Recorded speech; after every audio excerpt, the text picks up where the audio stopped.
दोस्तों, आप सबका हार्दिक स्वागत है अतुल्स बायोस्कोप में माय लव फॉर सिनेमा।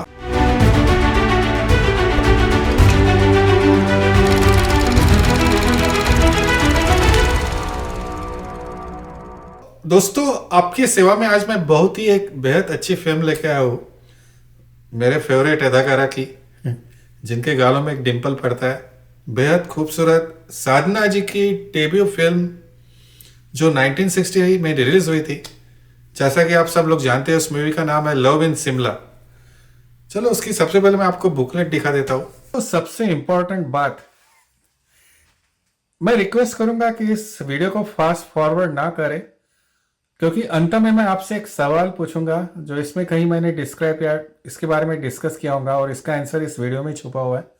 वो सवाल इसलिए पूछूंगा क्योंकि इसका जो सही जवाब देगा, उस जितने भी सही जवाब है उनमें से मैं एक लकी विनर चुनूंगा और उस लकी विनर को एक काफी खूबसूरत सा तोहफा दूंगा। वो इसलिए क्योंकि आपने अपना अमूल्य कीमती समय इस पर आपने स्पेंड किया, आपने लगाया है, अपने जिंदगी के आपने वो समय मुझे दिए, तो मेरा भी फर्ज बनता है कि आपको अपनी तरफ से कुछ धन्यवाद दूं।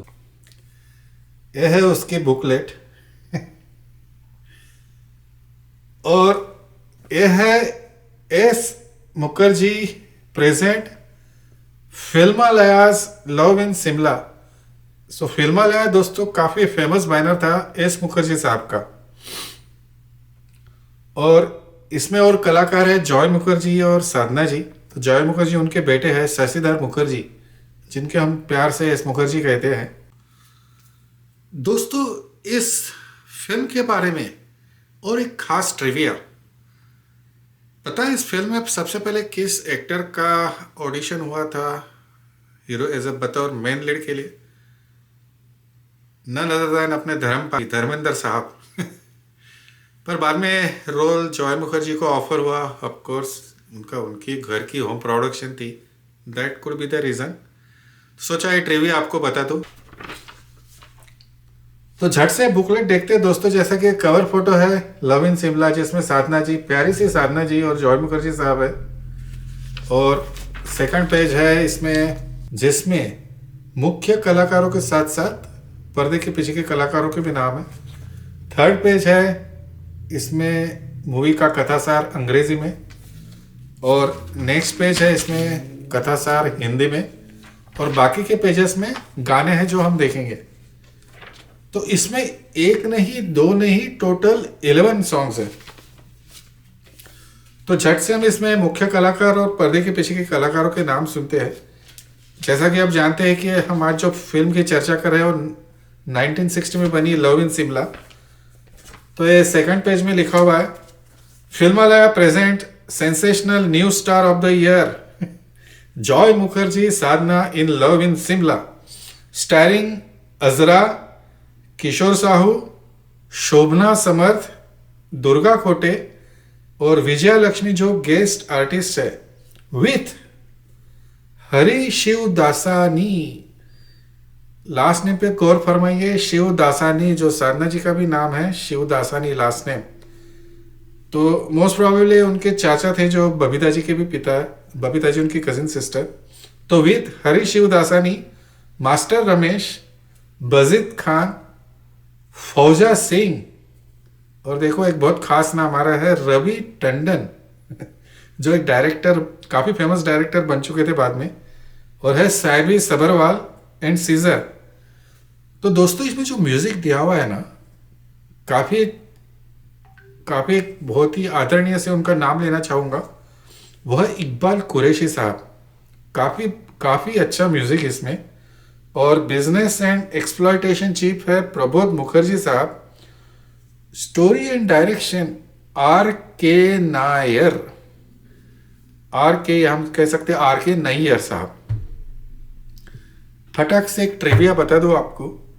कहा जाता है, क्या कहा जाता है, I think it's a fact कि it's a Sadhana ji debut movie, and what we heard that she instantly fall in love with director of this movie R K Nayyar साहब।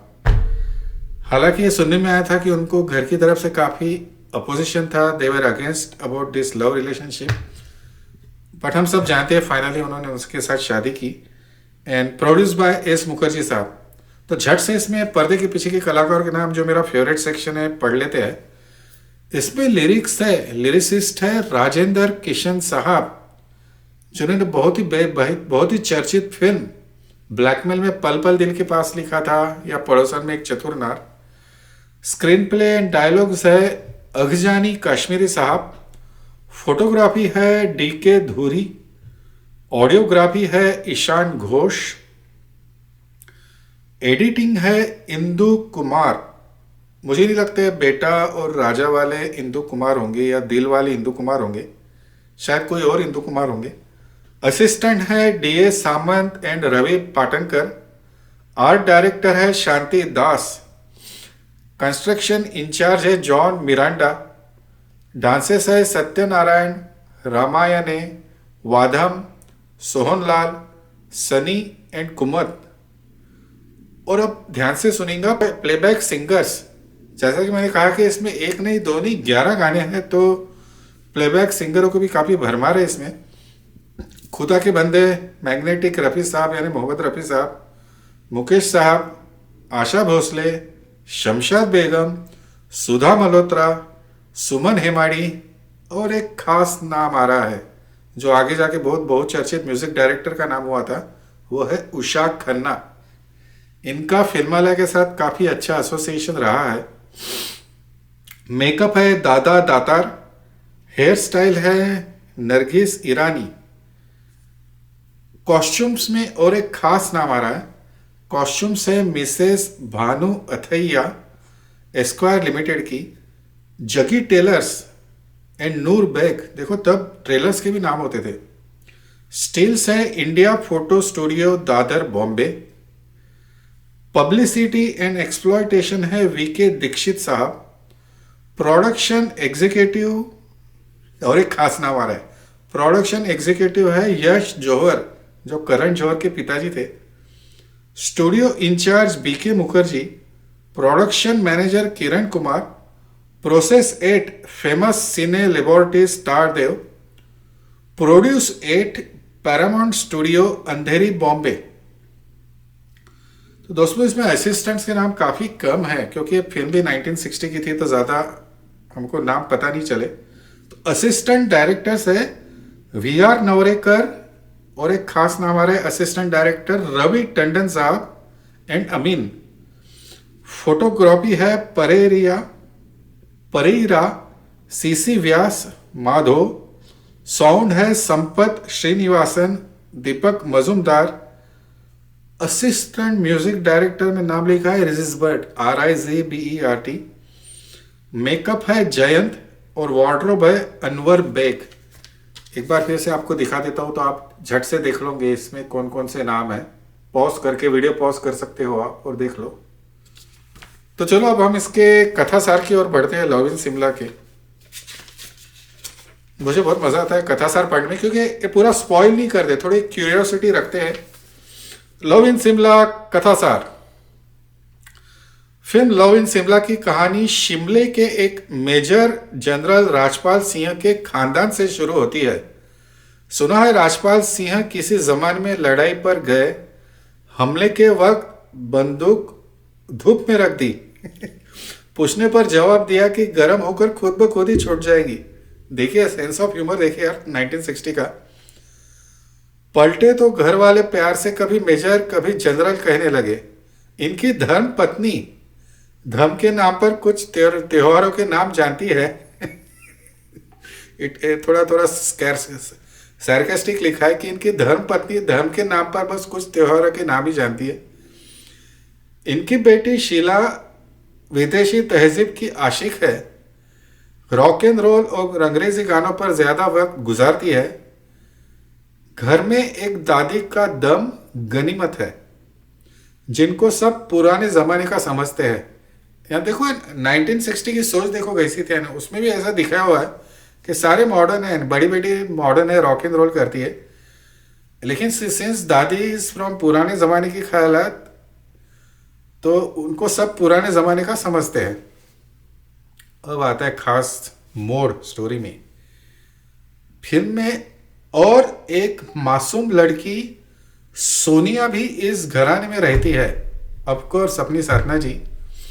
वो मेजर जनरल साहब के मरहूम बड़े भाई की लड़की है जिसकी माँ भी मर चुकी है। यानी इनकी बेटी जो शीला जो विदेशी है इसकी कजिन सिस्टर हुई। तो अभी बात चल रही है सोनिया की जो साधना है। ये बेचारी नौकरानियों की तरह सुबह से शाम तक काम करती है। जनरल साहब की लाडली बेटी शीला उसको बदसूरत, जाहिल, गवार न जाने क्या क्या कहती रहती है और ये बेचारी खामोशी से सुनती रहती है। एकाएक खबर मिलती है कि शीला के कॉलेज के दोस्त देव कुमार मेहरा आने वाले हैं जो शीला के साथ शादी करना चाहते हैं।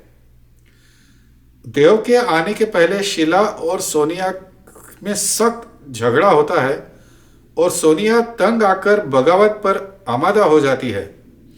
बहुत जल्द देव कुमार की नजरें ये समझने के लिए मजबूर हो जाती है कि शीला सिर्फ अपनी खूबसूरती, क्लब और पैसे से मोहब्बत करती है। क्या वो अच्छी बीवी बन सकती है या नहीं बन सकती है? देव साहब कंफ्यूज है थोड़े कि यार मैं सही में Sheela is a right girl for me और नॉट, जो विदेशी ख्यालात की है।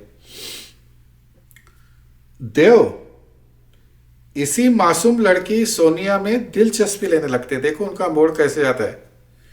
जो सोनिया जो सिंपल है, जिसको शीला ने काफी बदसूरत कहा, उसमें थोड़ा वो दिलचस्पी लेने लगते हैं। उनको लगता है कितनी सिंपल लड़की है।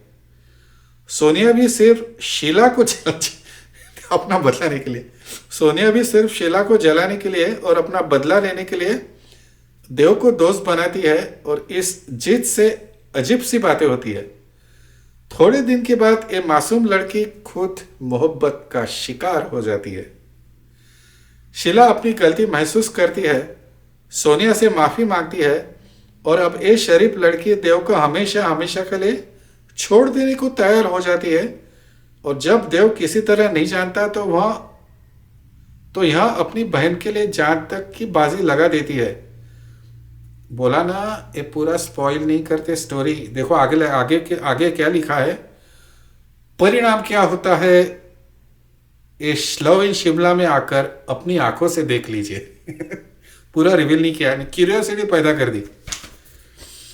तो झट से इसमें कौन कौन से गाने देख लेते। जैसे कि मैंने कहा था 11 गाने हैं। तो गाना नंबर 1 है दिल थाम चले हम आज किधर कोई देखे।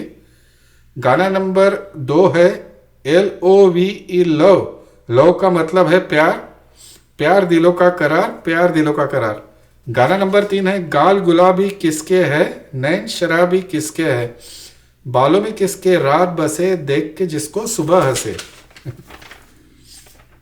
गाना नंबर 4 है अलिफ जबरा अलिफ जेरे अलिफ पेशो अजी बेजरवा बेजरे बेशो। काफी अटपटे वर्डिंग्स है, राजेंद्र कृष्ण साहब अपने। गाना 5 है लड़की कह रही है ए बेबी, लड़का कह रहा है ए जी, इधर आओ आ गया, घूम जाओ घूम गया, मान जाओ मान गया। गाना नंबर 6 है दिग दिग दिग दिग दिग दिग है दिग दिग दिग दिग, हसीनों की सवारी है हसीनों की सवारी। गाना नंबर 7 है लेफ्ट राइट लेफ्ट, किया है दिलरुबा प्यार भी कभी, हाँ तुमसे हो गया जी अभी। और गाना नंबर कहाँ गया, दूसरा पेज। गाना नंबर 8 है दर पे आ है कसम ले दिल हथेली पर है सुन ले हम ना आएंगे। गाना नंबर 9 है फिर से ड्यूएट सॉन्ग हो हैया हैया हो हैया, मुस्कुराए खेत प्यासे तरसे बादलों से प्यार बरसे। गाना नंबर 10 है हुस्न वाले वफा नहीं करते, एक किसी का भला नहीं करते। गाना नंबर 11 है यूं जिंदगी के रास्ते सवारते चले गए। ये था आखिरी गाना। तो दोस्तों इस प्रोग्राम का खास सेक्शन, इस हफ्ते का इस एपिसोड पर एक सवाल। जब मैं फिल्म का इंट्रोडक्शन दे रहा था तो मैंने साधना जी के बारे में एक ट्रिविया बताई थी मूवी के बारे में। वो क्या थी आप रिवर्स करके फिर से देख सकते हैं। वो मुझे झट से उत्तर में भेज दिए। और दोस्तों देखो ये गाने खत्म हो गए ना, हर बुकलेट में देखो ये फ्रंट पेज रहा ना, तो आखिरी का पेज उनकी अगली प्रोडक्शन जो मूवी है प्लान है उसकी एडवर्टाइज शुरू हो जाती। देखो इसमें लिखा हुआ है फिल्मा लैस Hum Hindustani. The most important and colorful event in motion picture history, S. Mukherjee presents Filmal as Hum Hindustani in glorious Eastman color, starring Sunil Dutt, Asha Parekh, Joy Mukherjee and question mark दिया हुआ है curiosity जताने के लिए। और साथ में है लीला चिटनीस, मुबारक, जागीरदार, मिर्जा मुशर्रफ, विजय चौधरी, नागा। Direction by Ram Mukherjee. और देखो खास बात, मैंने कहा था कि उषा खन्ना जी का बहुत ही खास एसोसिएशन रहा है फिल्मालय स्टूडियो के साथ। इसमें देखो, इसमें म्यूजिक किसका है, उषा खन्ना। दोस्तों इसी के साथ मैं आपकी इजाज़त चाहूँगा। झट से आता हूँ अगले एपिसोड के साथ और एक नई मूवी के साथ। आप खुश रहे, आबाद रहे। Thank you.